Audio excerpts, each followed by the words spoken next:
各位观众朋友晚安，非常感谢大家来到台北电影节观赏这一部倒霉性爱和疯狂 A 片，这是属于我们这次的焦点影人哈都裘德的长片作品。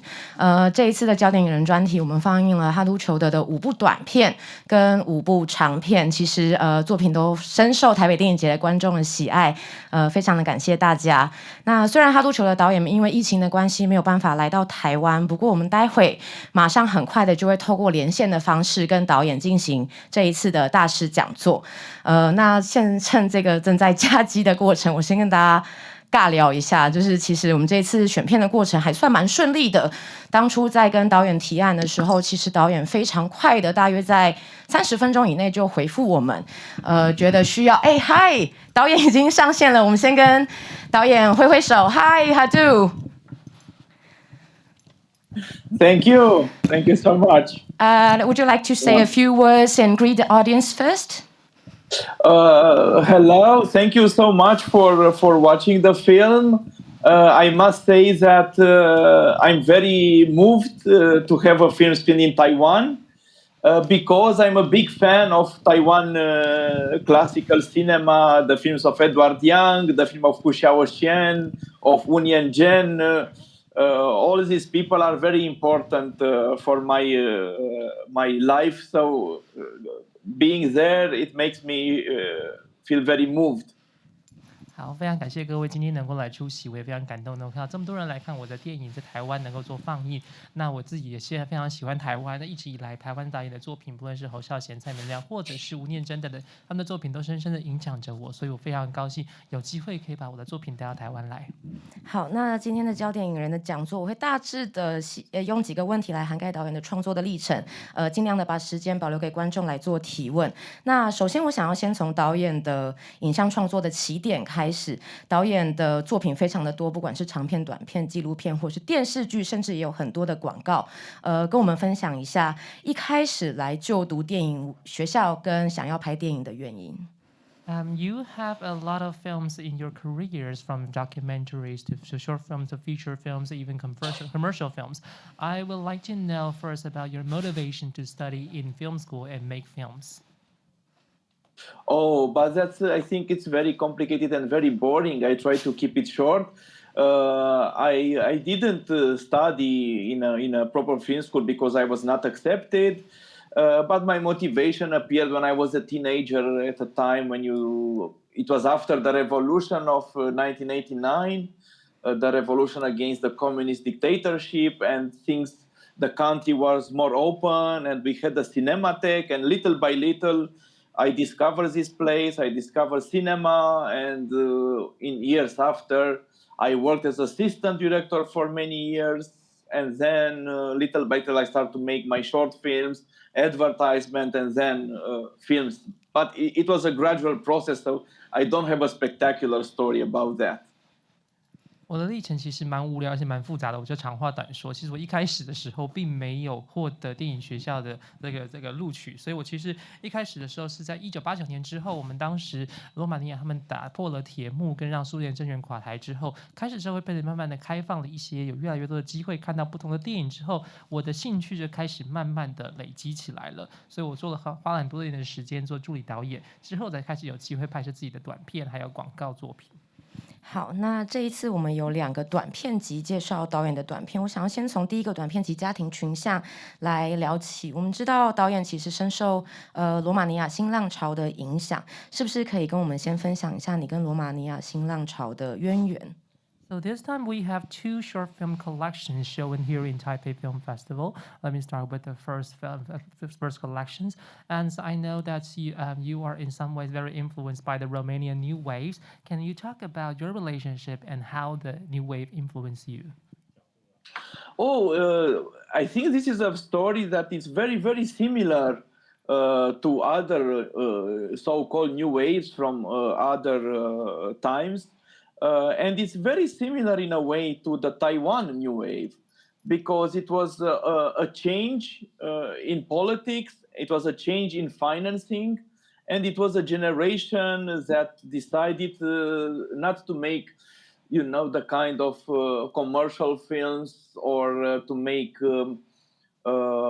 films like in the communist dictatorship, but to try and explore especially the new reality, the new transition time of our society.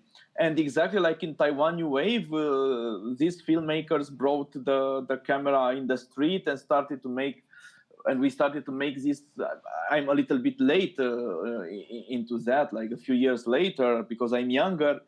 It was this desire to explore the social realities, and that's all. It was the desire to explore the society and to tell stories of our problems facing nowadays. So in a way, yeah, you have the answer in Taiwan, I think, in a way. 我其实觉得罗马尼亚的新浪潮跟世界各地的新浪潮都有很多相似之处，包括台湾的新浪潮在内。当时我们面对了很多的政治跟社会的变革，很多新的变化之后呢，新一代的导演他们不想要再继续拍摄这些过去共产或者独裁时代所拍摄这些作品之后，他们想要有一些新的作品，然后去关注新的社会现实，跟关注新的变动下的这些新的街头上的情况，所以他们把摄影机带上了街头之后，带入社会，希望透过镜头来描绘跟刻画不同的社会现实。也的确，我们在家庭群像这一个单元之中的3部短片，可以看到，不管是哈杜导演，或者是整体来说，罗马尼亚新浪潮对于真实以及写实的追求，是不是可以请导演再跟我们分享一下，不管是你或者是当时的新浪潮的运动，对你们来说，什么叫做真的写实或是真实呢？ I think that in these short films that many of your films and also from the others Romanian New Wave directors' films, they focus a lot on the realities. I want to know that from these short films made by you or other directors in this period, what kind of reality you want to portray and what does reality mean to you? Well, no, it's first of all what lacked in the Romanian films before the revolution was the depiction of everyday realities, of everyday people, of let's say everyday problems, social problems, economical problems, family problems, all these kind of things. So I think this was the first impulse to touch these stories, these kind of stories which were not told before. But in my case, after a while, I discovered that,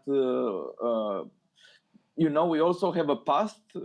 We have a history which has a lot of dark spots, like the slavery of the Roma population, of the Gypsies, which is not talked about in Romania, like the fascist period of Romania, the Nazi times, the alliance with the Nazi Germany, and the participation in the extermination of the Jewish population, which is also not talked about. So in a way, it was the desire to tell also, in my case, I mean, these historical stories, which is, if you want, also a reference to the Taiwan New Wave, because Hu Xiaoxian is somebody that explored in A City of Sadness the complicated history of Taiwan. So it's the same. You start first with direct realities, contemporary realities, and maybe, if you want, in my case, I went to explore a little bit the dark history of Romania. 其实我们这一代导演之前，在过去这个铁幕时期或者是共产时期里面的导演作品里面，他们的作品当中缺乏就是去描述这些市井小民所面对的日常问题或日常生活，也许是社会问题，也许是家庭问题，但这些问题之前过去在这些电影作品里面都付之阙如，所以我们这些导演当时一开始希望能够去关注这些当代社会的问题，但后来其实我慢慢的转向之后呢，其实注意到罗马尼亚的历史当中有很多的阴暗面存在，它其实有很多过去不为人知或者是没有人讨论这些阴暗的历史，包括也许是过去罗马尼亚把吉普赛人当作奴隶，或者是他们曾经是支持法西斯政权，或者是加入了纳粹的政府，一起去消灭犹太人等等，这些历史都是我们过去很少谈论的，所以我们也希望能够去关注历史，就像侯孝贤的作品一样，他也希望能够不只是关注当代的问题，同时也要去追溯这些历史存在的旧有问题。好的，那我相信我们待会有非常多的时间可以跟导演多聊聊导演对于历史的关注。我想要现在拉回短片一些，我们这次的放映有包括一部短片叫做《电视坏掉的一天》。我记得我在一篇访谈里面读到导演有提到这部短片，其实聊到了你小津安二郎导演对你创作上的影响，是不是也可以跟我们分享一下亚洲电影对你创作上思考的影响呢？ So this time in the film festival, we also show this short film called The Tube with the Hat. And I remember that once I read an interview, you mentioned in the interviews that the Japanese director Yasushiro Ozu actually influenced you a lot. I wonder, can you talk about how Asian directors influence your creative process? Oh, that's of course difficult to answer. Especially, I don't even know how is the Japanese legacy now in Taiwan, because in films like in Union Gen film, it's a very complicated issue, right? With the conflict between Taiwan and the former Japanese rulers and so on and so forth. I'm not a specialist in Asian cinema and in Asian cultures, and I would say maybe 10 years ago, yes, Yasujiro Ozu was somebody very important for me, but I would say that nowadays somebody more political like Nagisa Oshima from Japan is more important. And I don't know. I think this is what lacks.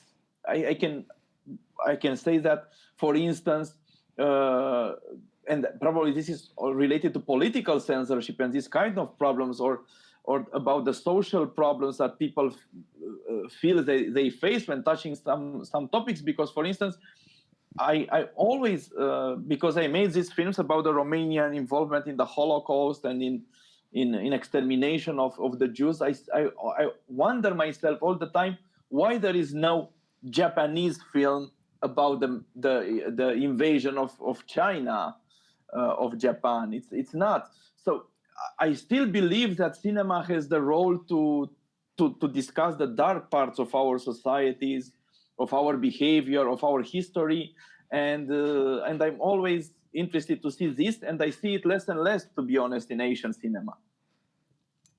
我其实自己当然并不敢以亚洲电影或亚洲文化的专家自居，但是我觉得其实对我来说，这些导演他的确有一些不同的作品，让我去关注到这些不同的情况。比如说，我可能透过了吴念真导演去了解到过去日本殖民台湾的历史之间有多么的复杂，留下了多少的遗绪，或者是多少的后遗症跟影响等等。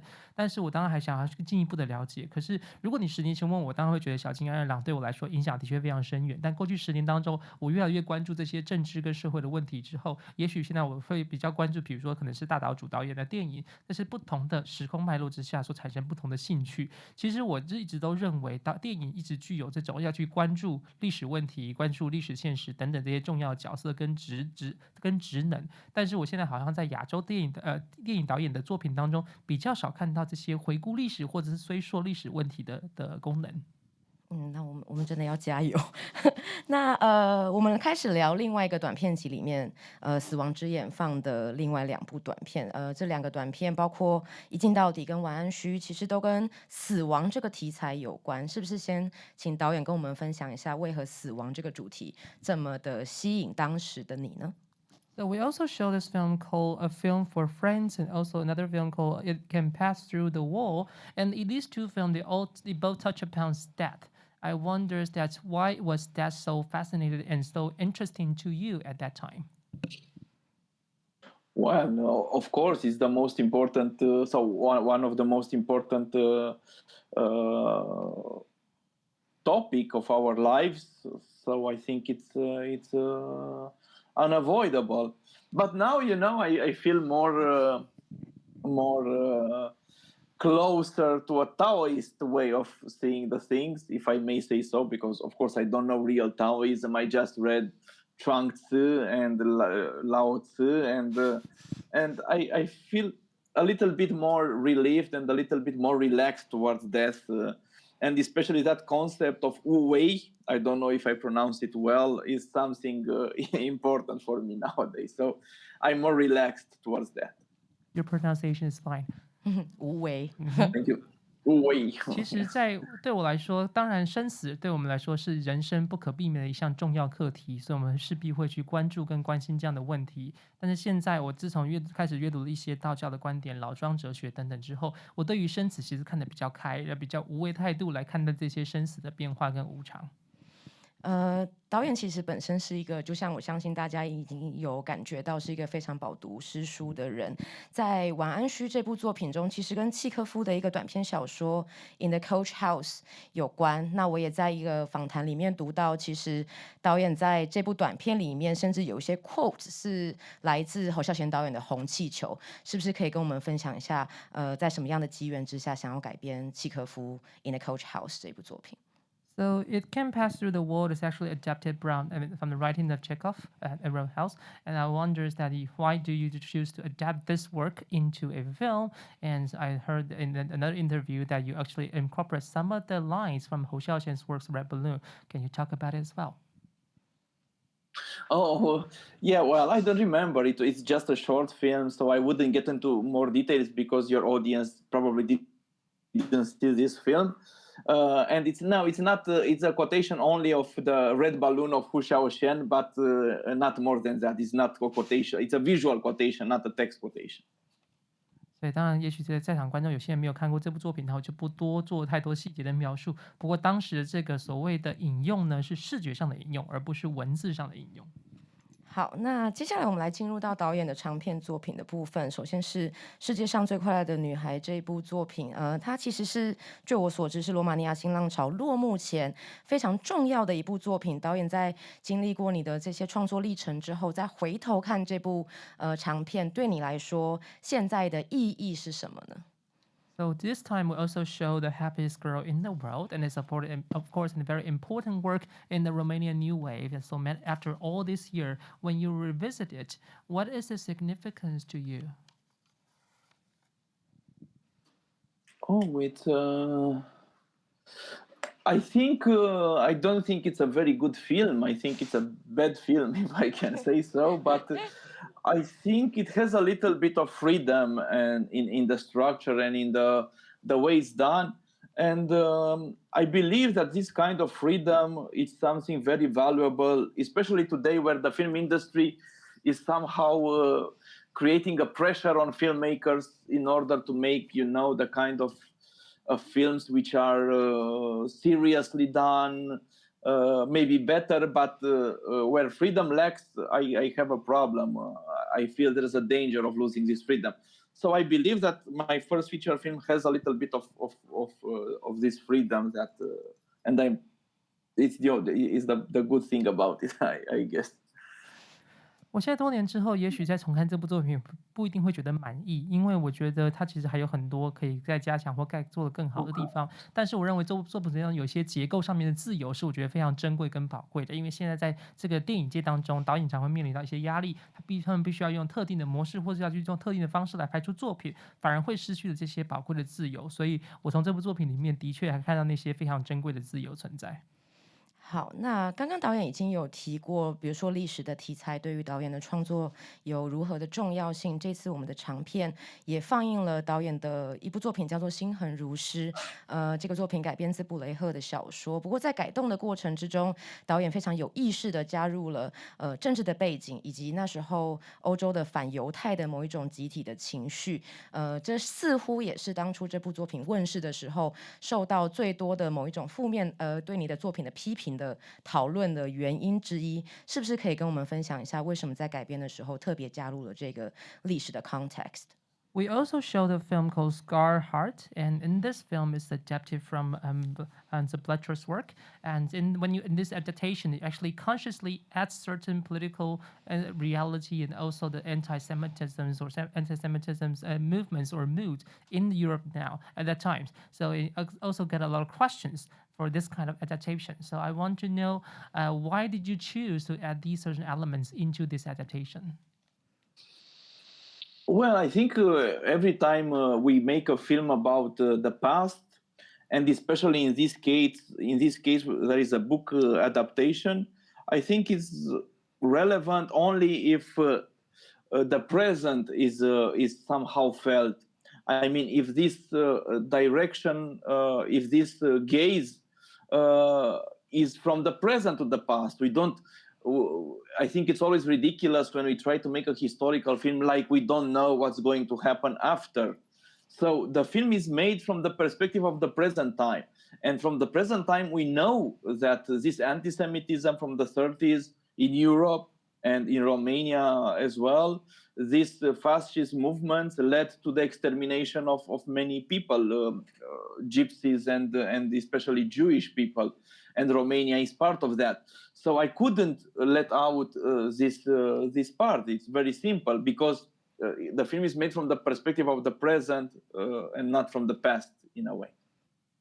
我觉得我们在做这些跟历史主题有关的作品的时候，我们既一方面在回望过去，但同时我们要关照现在。毕竟我们是从现在的这个观点跟当下这个时刻去回望这些过去的情况。我们不能够假设或者是假装我们不知道后面发生什么事情。比如说，我们在关心这些30年代的这些反犹主义在欧洲盛行的时候，我们势必会记得或一定也知道，后来就引发了纳粹政府这些不同的行为、不同的这些历史的事实。所以，我们的确在做改编的时候，虽然是从初级改编的作品，但是我们不能够完全忽略或者是蒙着眼睛假装好像这些不知道这些事情的确也后来发生跟存在一样。这也让我更想要回到一个可能相对来说比较是本质上或是起点上的问题，就是为什么历史的题材对于导演在创作电影的时候，为什么占有这么重要的位置，跟让你可以反复的不断是在各种的题材上去讲述罗马尼亚的历史，不管是可能我们已经比较熟悉的，或者是比较不为人讨论的部分。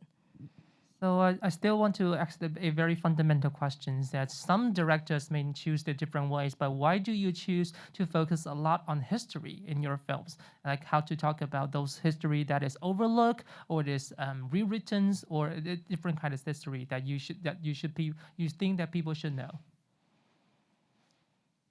Oh, it's exactly apart from what I said before that I don't make historical films.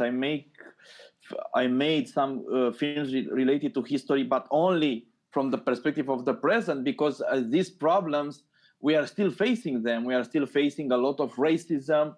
We are still facing a lot of negation when it comes to the murders made by the Romanian state by the Romanian army. And this is the reason to touch historical subjects. I wouldn't make historical films just to recreate a lost era or this kind of things. I think they are important. If they are important, I don't know if cinema is important or not, but if they are important, I think they are important because you can see that the problems of today has a deeper and an older root. They started long ago. They are just unfinished problems. For instance, we had a few 2 or 3 years ago a shameful referendum against LGBT people, against gay people, which fortunately didn't succeed.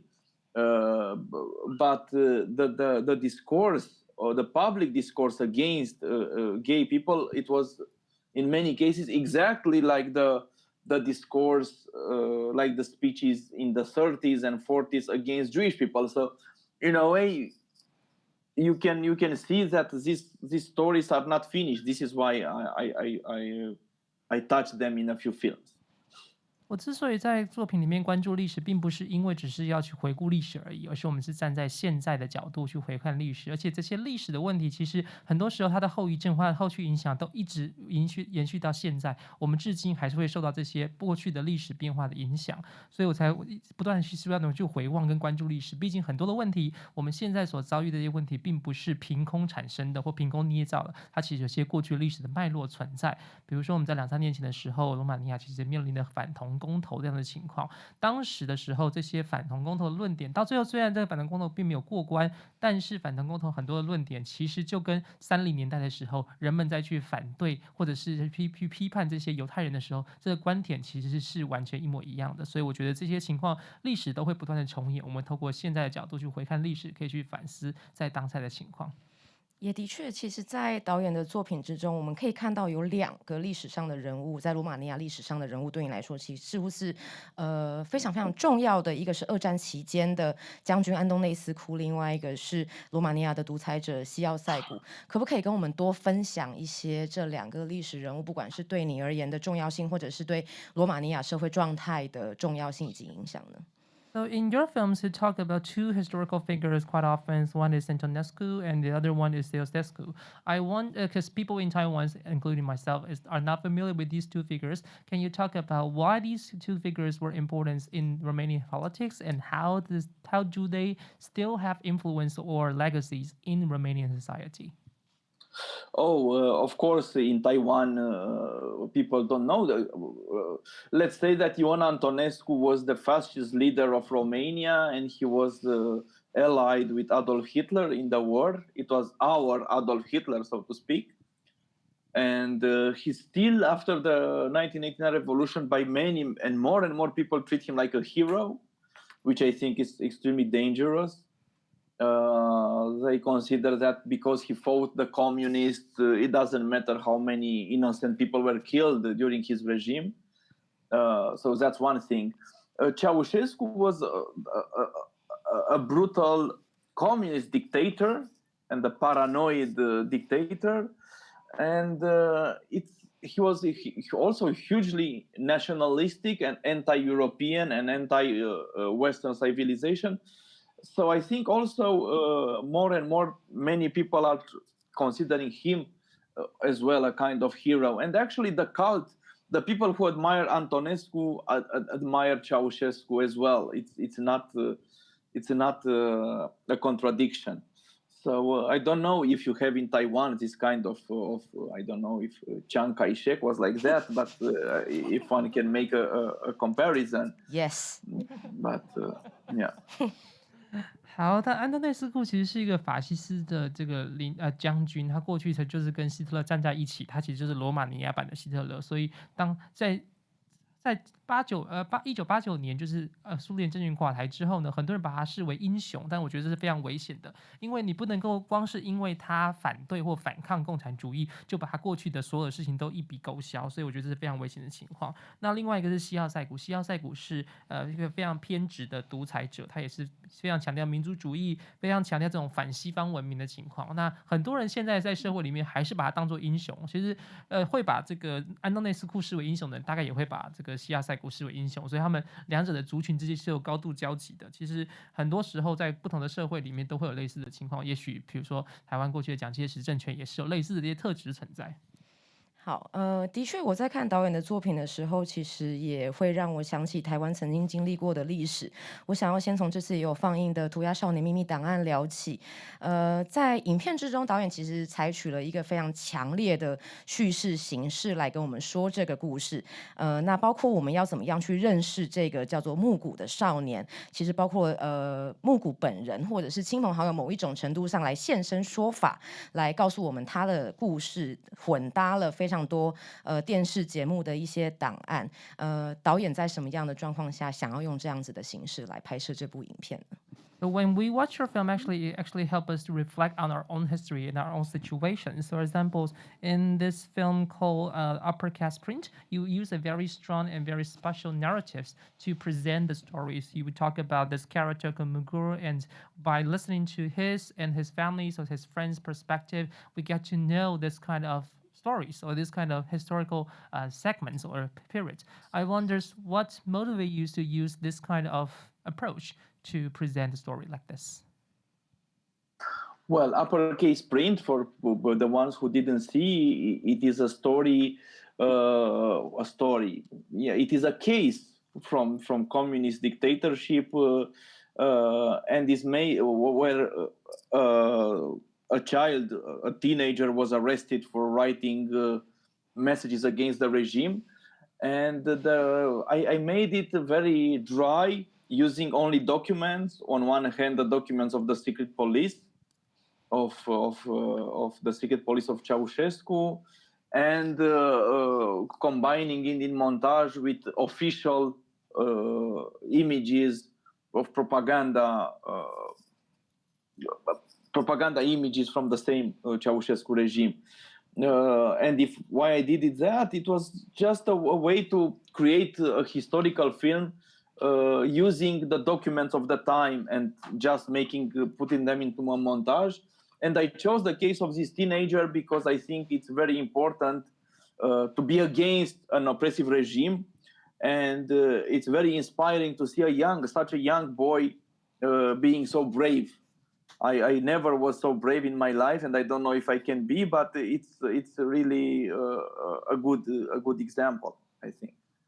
那各位如果没有看过这部作品的话呢，这部作品《涂鸦少年秘密档案》其实呢，它在描述的是在当时这个共产独权政权之下呢，有一个少年他非常勇敢的，他因为书写了一些反政权的这些行为之后的这些书写文件之后，因此遭到逮捕。所以我当时其实以一种非常特殊的做法来去描写这个故事。我用的是当时西亚塞古他的这个政权时期的秘密警察的文件，还有他们当时这个政权他们所用的官方宣传的这些影片，来作为蒙太奇的剪接跟拼贴之后去呈现这个故事。那我之所以选择木谷这个角色，是因为我觉得这个角色这个青少年非常的勇敢，我觉得其实我自己一生都可能未必有办法这么勇敢去对抗这些的政权，所以我觉得我特别想要把故事给凸显出来。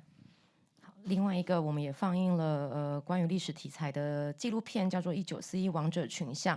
我有一个非常非常基本的问题，想要请教导演，为什么导演决定用这样子的片长来做这部影片？我相信这个片子的片长以及形式其实对观众是极具挑战性的。那为什么导演还是希望用这样的方式来告诉我们这一段历史呢？Another film that we show this time is called The Exit of the Trends. I have very basic question I want to ask you, that this film is almost 3 hours. Hi. This film is almost 3 hours, so I wonder that this can be a very challenging format and length for the audience. I wonder, why did you choose to use this format and use this length to tell this story? Well, I know it's very long, and I think it's challenging and a demanding film. But as I said, to blame it on Marshal Antonescu, if he would have killed less people, the film would have been shorter. So I'm sorry. 我当然知道这个故事，这部作品很长，但是呢，其实这一切只能归咎跟怪罪在这个西奥塞古身上。如果他当时杀的人没这么多的话，这部作品就会少，而这部电影可能就会短一点。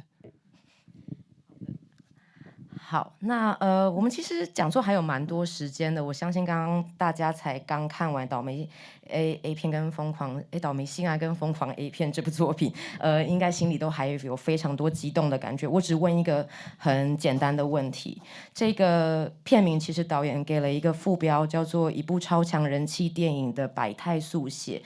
在这个电影里面，我们其实也看到了跟武汉肺炎疫情有关的影子。是不是先跟导演简单的跟我们分享一下这个故事的灵感来源、整体的结构，以及你最想要传达出的概念？So I think all the audience here have just watched the Bad Luck Bunnies or Looney Porn, and I think that's in this film we talk about the COVID-19 pandemic. So I will start with very basic questions about what is the inspirations and what is the motivations to tell this story.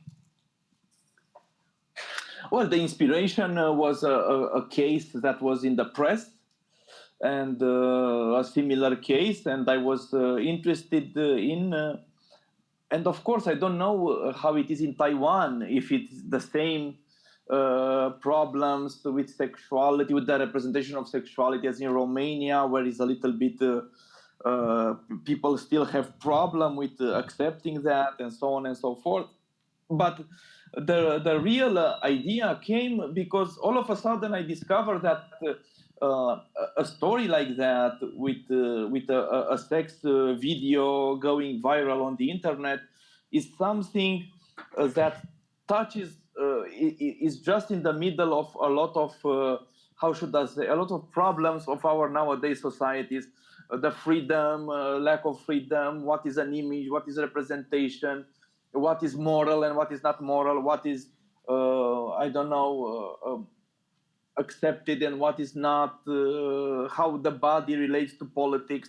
All these things somehow concentrate themselves in a story which is quite trivial, but I think in the same time it's just in the middle of this. And I think, I don't know how it is in Taiwan, but we all know that China is controlling the internet a lot. So I think it's a very crucial, the freedom of any kind, including the digital freedom, the freedom in the digital space. It's a very important issue for everybody nowadays. So I think that's why that was the desire to make the film. 其实这部作品一开始的时候，是因为媒体上面出现了一个类似的事件，那很多的时候，大家的社会里面的反应让我决定想要做这部作品。那其实这部作品，其实在一开始各位都知道，描写就是一部性爱光碟或性爱影片外流。我不知道这种情况，这个事情类似情况，如果在台湾发生的时候，台湾的社会或台湾的媒体会有何反应？但其实这个事情看起来看似非常的渺小，但其实它涵盖了很多我们在当代社会会讨论到的议题，包括了自由的问题、形象的问题、道德的问题，还有人们的接受度的问题，还有身体政治的各种不同的问题，所以这些都是我们在这个时代里面所要面对的问题，刚好都可以浓缩跟呈现在这样的一部作品当中。那当然，这个也涉及到我们在数位世界、数位空间的自由。我们都知道，中国现在有很多在针对网络上面的监管跟监控，所以我觉得这个问题在当代当中其实是特别切身的。的确，中国的小朋友现在平常也不能打电动了，真的是哀鸿遍野。好，我们还有蛮多时间。There's a kid. Would you like to say hello to us? Hi. Hello. You're welcome if you want to join the conversation. 好，那我们尽量把时间保留给观众提问。有没有任何的观众已经想要发表你对好度的作品的问题或是感想？有吗？我后面 Now we open the floor for questions. I think we are seeing hands already, so we'll open the floor for 是那边， questions. 对 So 不起。someone can start with a question. 好，我们尽量做挺一点，让摄影机可以拍到你，让导演也可以看到。导演好。那虽然说现在已经10月了，但是还是要恭喜导演得到金熊奖。这次影展其实我看了好几部导演的作品，包含说《心狠如师》是我最喜欢的一部，那那个1941那个王者群像那一部，当我看到就是所有的就是说档案全部都念完，然后开始接到就是后来的大屠杀的那些照片的时候，我非常非常震撼。好，那个时候真的是非常大的冲击。好，那还有就是涂鸦少年秘密档案的表演形式非常的有特色。那我刚才在看这一部就是疯狂性爱与倒霉性爱与疯狂 A 片的时候，哈，当我看到第3段的时候，其实我当时有一个非常紧急的念头哈，因为罗马尼亚跟台湾哈，其实在历史跟文化的发展上哈，几乎是完全没有任何交集哈。那但是当我看到就是在第3段的家长会的时候哈，我当时有个感觉说，如果说相同的这样子的事件发生在台湾的话，好，那假如也开一个这样子的家长会，我觉得台湾这边的情况几乎会是一模一样，包含说像那个爱护家庭大联盟，或者说是台湾最大的在野党，或者是台湾95%的基督教会，他们的表现可能会跟您在片子里面的那个家长会里面那些家长的表现几乎一模一样。好，那我很好奇的是说，因为在两个完全没有任何交集的国家，好，那会发生相同的状况。我想请问一下导演，您觉得这只是一个巧合而已，还是说您觉得就是人类的人性就是这个样子，就是不论说是在亚洲、在欧洲，甚至在美洲，其实都是会发生一样的状况？谢谢。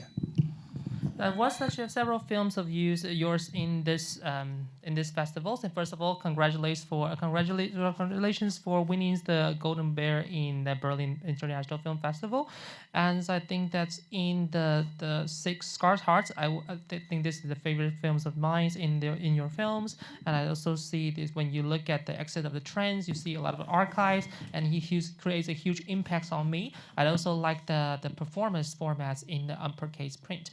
when I watched this films Bad Luck Banning or Learning Points, when I watched the third segment, I immediately started to think about the situations in Taiwan. Even though the Romania and Taiwan seem to be in parallel in historical context or in cultural developments, I think that if the similar situation happens, if we have a parent meetings because of this incident, the situation will be almost identical, and we have people who are from the church in Taiwan or from the main opposition party or from the conservative forces. They may probably say the same thing as to the teachers as you have presented in the films. So do you think that this is a coincidence, or do you think that this is actually universal in humanities across the world?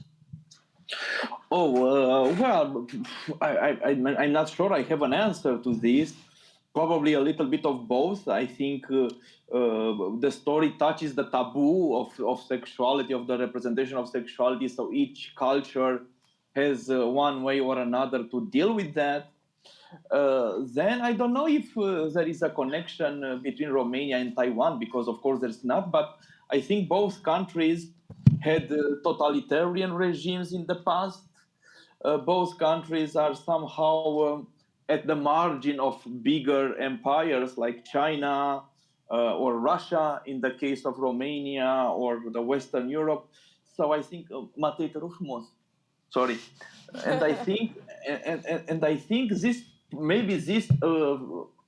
because we are more or less isolated cultures, maybe this creates a little bit of more of the reactions, of the conservative reactions the gentleman said. But this is just a speculation. I don't know really about the situation in Taiwan nowadays. I would have liked to come to see, but it was not possible this time. 所以我对于这样的问题没有一个非常明确的答案可以提供给我。不过呢，其实在这边的情况当中，我们看到也许台湾跟罗马尼亚之间虽然在很多的事情上并没有交集，但是有很多的相似之处。一方面是我们都可能经历过了集权的社会，然后同时呢，我们都身在一个大国的边缘。那在罗马尼亚的话是在俄罗斯旁边，那台湾是在中国的旁边。另外一方面是文化相对而言较为孤立的情况之下，这些的原因、这些因素，也许都会影响了我们在台湾的人的反应，也许会跟罗马尼亚有些相似之处。不过导演当然也希望有机会可以来到台湾，这次因为疫情的关系，很可惜没有办法成行。导演的产量一直非常的丰富，我相信很快台北电影节就可以再邀请导演来到台湾参加相关的活动。我们有没有其他观众想要分享你的感觉或是提问 Any other questions? 我后面吗？哎，这里。I think you have a lot of works, and I'm sure that in the near future that we can see it again in Taipei Film Festivals, and we will be able to invite you again. See, I put this image for the gentleman before. So. 然后呢，他特别帮前面这位观众换了一个背景。好，请问。好，我先问2个问题好了。我想问第一个就是，我只单纯好奇，为什么刚刚讲到看见真正的恐怖这件事情，会用所谓的美杜莎的故事来举例？所谓的怎么看见真正的恐怖，是不是要从其他东西才能看到什么东西真正的恐怖？这样，那因为其实某方面来说，美杜莎好像也是男性暴力底下的受害者。某方面来说，就是单纯想说，为什么会用美杜莎来举例？在 Cinema 的第2部分的其中一个片段，这样。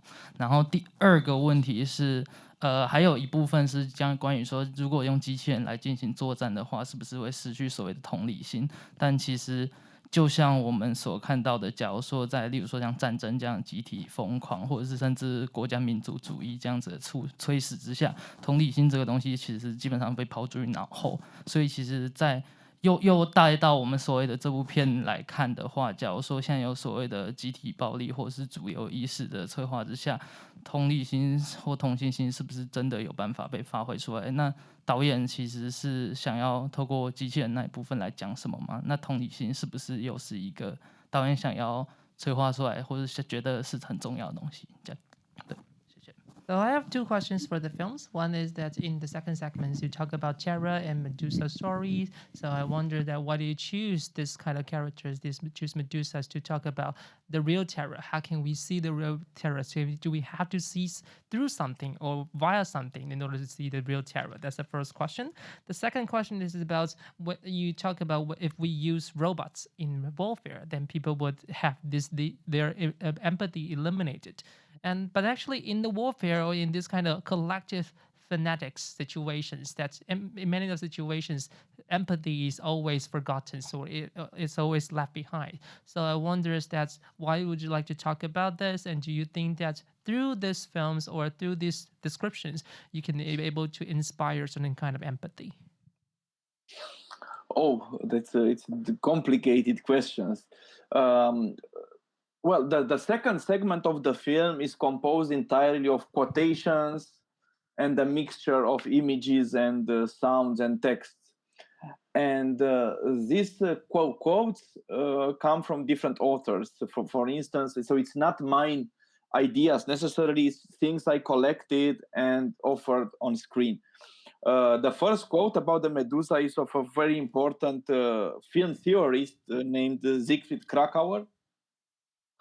And Kracauer had this beautiful idea, I think, that in order to see the horrors of the world, we need a kind of shield, a kind of another medium to look through it. And this is the cinema screen, in his opinion. And of course, that's an interesting idea, but it needs a lot of corrections. And to be honest, I don't know an answer to that. I don't know if we need at all to see the horrors of the world in a film or in a photography. And there's a book of Susan Sontag, which is called Regarding the Pain of Others. And even she doesn't have a final answer to that. So unfortunately, my answer is that I don't know to this question. And I let you translate to get to the second question. 好，这两个问题都相对比较复杂。那先回答第一个问题。那各位在这部电影的第二个段落里面看到有很多的引言，有很多的图像跟文字，这些其实都是来自于不同的作者。我只是透过这些收集之后把它呈现出来，然后让大家能够看到这些并置的这些想法跟看法。那各位提到这个梅杜莎的这个故事呢，其实来自于电影理论家这个 Clarko 他的想法。他的确认为我们要透过一些媒介来才能够看到真正的恐怖。那这类媒介可能是电影的荧幕，但是我未必能够同意这样的想法，或者未必同意这样的看法。我们是不是真的需要透过某一个媒介才能够看到所谓真正的恐怖呢？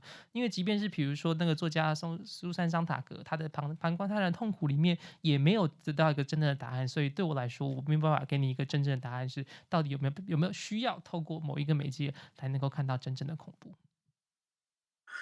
As for the second question, which deals with how if artificial intelligence will get into warfare, things will be worse because human empathy is lacking. I think that's true. That's absolutely true. Not only, of course, that the brutality of any war or any massacre is obvious, and we don't need robots for that. Men are very human beings can do it very well, but I think still there is a chance that people can feel a little bit of empathy, and while a robot or a machine would not have this. So yeah, I think that's how should I say, a more danger, and this appeared, and there's an idea, a philosophical idea, which I believe is true, that this problem actually appeared after the Second World War with the atomic bomb and all these things, where the man doesn't have the imagination to imagine the outcome of his deeds. I mean, nobody can imagine what is a weapon to kill hundreds of thousands of people in a second. This is beyond our imagination. So because we cannot imagine, or nobody can imagine what is artificial intelligence in a war, we cannot have this imagination. So in a way, I think it's better, and that's the conclusion of this philosopher, that it's better to do only things that we can imagine the outcome, the effect. And if we cannot imagine, then we shouldn't develop this. But of course, we develop it because this is just a hope that is not fulfilled. 那至于在第二个问题，就是关于这个人工智慧，当它如果参战之后，是不是会抹除了人类同理心之后，导致更大的死伤或者是更大的伤亡？当然，其实从那些历史事件当中，各位可以看到，其实人性的残忍是毋庸置疑的。我们都的确透过人性之手就已经杀死了这么多人情况之下，的确有可能因为机器或者机器人参战之后，造成更大的死伤。那其实我们也可以从历史的经验当中看到的是，比如说二次大战当中，人们在发明原子弹，然后使用原子弹之前的时候，并没有办法真的去想象，到底在几秒钟之内杀死了同时几十万人这样的情况会有什么样的后果？这是我们的人类想象力无法企及的地方。所以这个哲学家的论点就在于说，他认为我们只能做我们想象得到后果的事情，如果是无法想象出的后果的事情，就不应该做。但是这是这位哲学家的观点。那事实上，现在我们还是持续在推进这个想象力的极限。太厉害了！我已经觉得不是在做电影导演大师讲座，是在上历史课跟哲学课。好，我们有没有其他观众朋友想要？有一位观众朋友举手，来，麻烦这边。导演你好，我有2个问题想要问你。第一个部分是我自己是很好奇，导演对于宗教的想法，因为在电影里面就是有一个是在讲圣母玛利亚的那个东西，然后我也是因为我自己是无神论者，所以这个问题我之前也有想过，所以就还蛮好奇导演对于宗教的想法是什么。然后第二个话就是电影的第一个片段，我觉得它的镜头运用是比较有趣的，就是跟我之前看过一些电影不太一样，是他们会很专注的在角色上面，但是导演在第一个段落感觉是比较在 focus 在那个空间上面，以及角色之间的连接性，比较少会太注重在主角上面，所以想要问一下导演对于第一个片段的处理是有什么特别的意义吗？谢谢导演。So I have 2 questions for you. The first question is about religions. I personally is an atheist, and in this film you mentioned about some Christians ideas as well. So I wonder how you think about religion. The second question is about the first segments in these films. Normally when we talk about, look at the films, they tend to focus a lot on the character or on the protagonist. But in the first segment, it seems that you are showing a lot of relationship between the character and the space or the surroundings. I wonder, why do you choose these kind of perspective to show the character in a certain space or a certain context? Well, regarding the first question about religion, I think I'm not interested in the religion itself, in the film at least. In my life, I don't know. As I said, I feel closer to Oriental spirituality. I mean, at least what we in Europe consider, Taoism or Zen Buddhism or this kind of things. Personally, but what is more important to say is in the film that I have to say things against the Romanian Orthodox Church, which is the national church in a way. And not because I have a problem with people who are believers in any religion, but I have a problem in this case with the political power of the religion, with the fact that the church and its values are little and more actually trying to suffocate the people, and it becomes an ideology when you force people to or you want to push people into this without freedom. And and this church was always, as a Romanian historian of religion called it, a Christian Orthodox Ku Klux Klan, a Christian Orthodox KKK. So I think, and now it's more and more powerful. They receive a lot of money from the government. They have classes in schools. So I don't have a problem with religion. I have a problem with the power of the church. And I believe in the separation of the powers. The political powers doesn't have to mix with the religious power. So I let you translate the first one.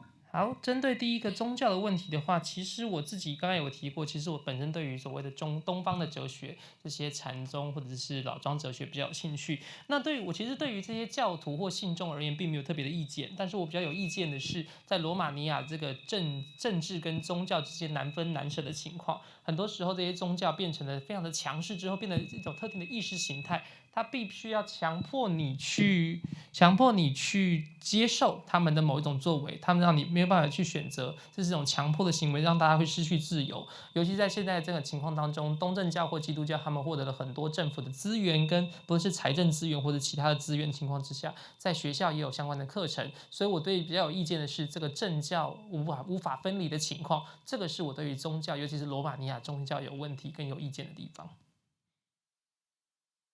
And the second one regarding the fact that I filmed in the street and I try to make the connection, visual connections between the character and the background and the elements in the city.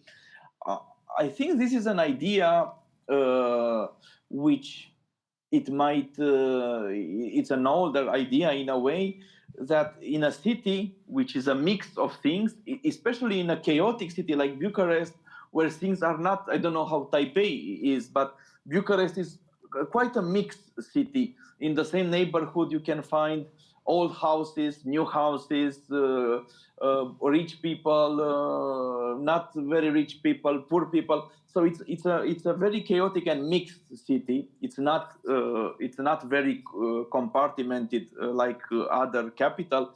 So in a kind of city like this, I have the feeling that you can, if you look at the houses, if you look at the streets, if you look at the cars or how people are parking, at the advertising, if you look at what is around, it's exactly like my background picture now.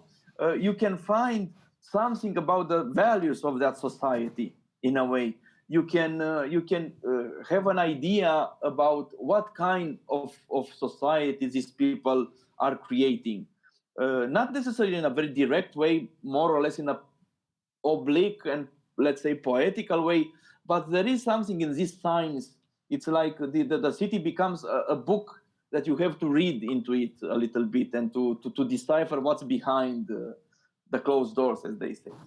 至于这个问题，在第一段当中，我们把这个角色放在这个城市的街道当中、街景当中、环境当中的时候，其实希望能够让大家看到他所身处的背景跟脉络，而并不是一个这个角色仿佛是抽离在这个社会之外的。因为其实布加拉斯特就是罗马尼亚的首都，是一个我不知道跟其他城市比起来是什么样的情况。台湾的城市不知道是不是如此，但是布加拉斯特是一个非常混乱、混杂、混种的城市，在同个地方你会看到新旧交错，有新的建筑、旧的建筑，那贫富之间的不同阶级的人也会同时出现在同个社区等等，这些都是布加拉斯特的这个特质。所以我希望能够让大家透过这个城市去了解这个主角他所在这个社会的样貌，因为很多时候城市造就了人的样貌，人也造就了城市的样貌，所以我希望大家能够透过这个城市的背景，就像我现在画面上的背景一样，能够去看到这个人并不是孤立在这个社会当中，而是这些社会的因素都会影响了他的决定跟他的行为跟他的作为。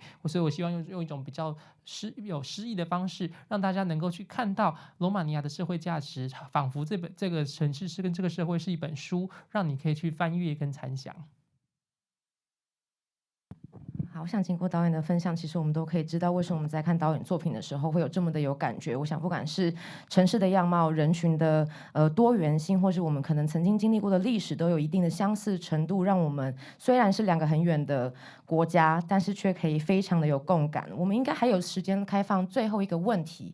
有没有观众朋友在我后面吗？ I think we have time for the last questions. I think that through this kind of perspectives and presentation, you get to see how similar we are, even though we are very far apart from each other.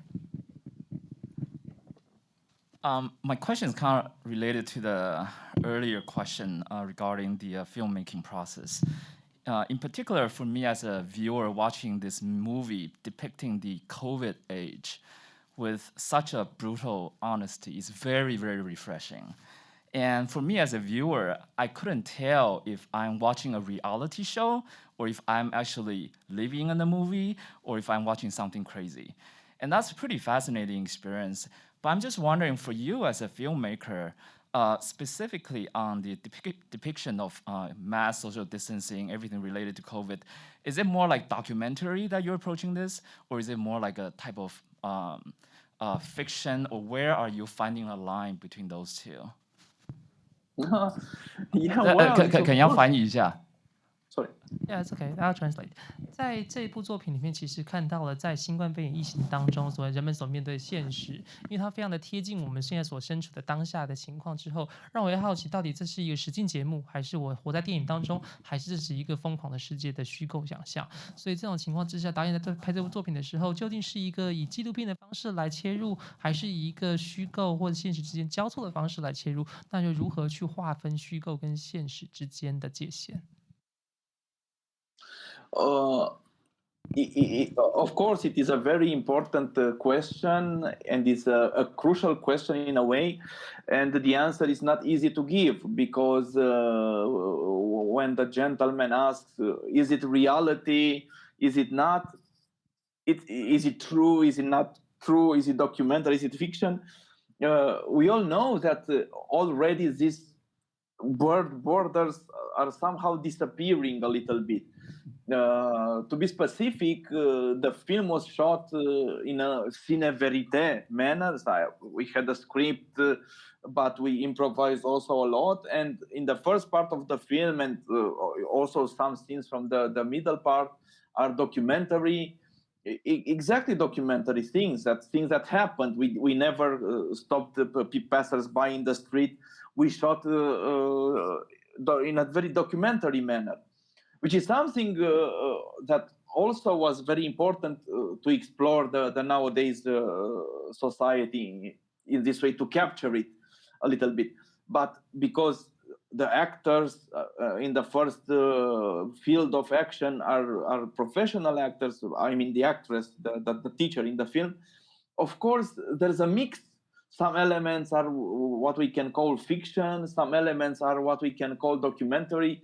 So my final answer is that I would say this is not reality, this is not a lack of reality, this is not fake, but this is not true. I would say that this is cinema, and cinema itself is somewhere in the middle of this dynamics. It is between fake and real, it's between documentary and fiction. This is why it's so fascinating, in my opinion, cinema, because it's very hard to grasp its nature in a way. 这位这次看到这支作品当中，其实当然可以看到有这些虚构跟现实的层面。其实，在现代社会里面，有时候虚构跟现实之间的界限也变得越来越模糊了。在这种情况之下，各位看到第一段的时候，当然这是有剧本的，但其实当然有很多即兴的成分，但基本上大家是照着剧本的内容再去做表演。那这位导师当然也是专业的演员。到了第二段的时候，其实我们用非常类似纪录片的形式来去拍摄这个段落，所以其实这里面当然有虚构的成分，当然也有一些现实的成分存在。所以你如果要问我说这是虚构还是现实，这是纪录片还是电影，还是这个现实的话，我只能告诉你，这个就是电影。电影就是建构在这个虚实之间，让大家同时看到有真实的层面，但是也有虚幻的层面。所以它并不是造假，但是它也不完全跟现实一模一样。我认为这就是电影为什么这么迷人，为什么令人着迷的地方。好，最后我想要简单做一个结尾。刚刚有一位观众也已经提到，在《Belak Banging》这一部片里面，导演引述了梅杜莎的故事，而其中有一句话是说，而大荧幕是雅典娜的照妖镜。我想问，导演在拍过这么多电影之后，电影对你来说到底是什么样的一个东西，或者是为什么你还要持续的拍摄电影呢？ So at the end, we want to ask you questions, and after we talk about Medusas and the tarot as well, what is film to you, and why do you continue to make films? Oh, I think film is a lot of things. Apart from being entertainment, apart from being an emotional thing, I think cinema is most and the most important for me, a kind of tool to see the world better, to see the world with this instrument, which is the camera, and with the technique of montage as well, to see better. It's like we have the microscope, but we also have the camera. In order to see better reality, sometimes you need an instrument to see it better, like a doctor needs an X-ray to see your body.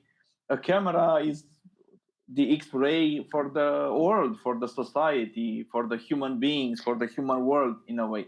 So I think that's what for me the most important is to see the world better. That's why I'm making cinema, and that's why I'm watching cinema, and I believe it's important. 对我来说，电影它其实是一种娱乐，它其实是关照着我们的不同的情绪，但同时它也是个工具，可以让我们更亲民的看到这个世界，看得更清晰。就好像我们有时候会透过显微镜去了解世界，有时候我们要透过不同的工具，例如透过摄影机来看到这个真实的世界。那这个就是我们现在所看到面对世界，我们必须有时候要仰赖一些工具，才能够看得更清晰，看得更真切，更透彻。就像是医师他必须要透过 X 光片去了解我们的人体一样，我认为我们有时候可以透过摄影机的镜头而看到这个世界更清晰的面貌，所以这也是为什么现在持续的还在看电影，也还在拍电影。好，台北电影节这是真的非常的荣幸，可以以焦点影人的单元来介绍导演的一系列的作品。过2天我们还有最后一个场次来放映导演的短片。非常谢谢各位观众借由这一次的机会，在台北电影节观赏哈都球的导演的电影。那我们就掌声谢谢哈都球的导演，然后也谢谢各位观众的参与。This concludes our session. Thank you for coming here with us, and thank you for spending an hour with us. It's a great pleasure and honor to be with you tonight, and we still have a few screenings for use in the next few days. Okay, hope to see you in Have a good Taiwan night. soon. Thank I would you. love to. Bye bye. Bye bye. Bye. Thank you. Thank you. Thank 谢谢。you. 谢谢。谢谢。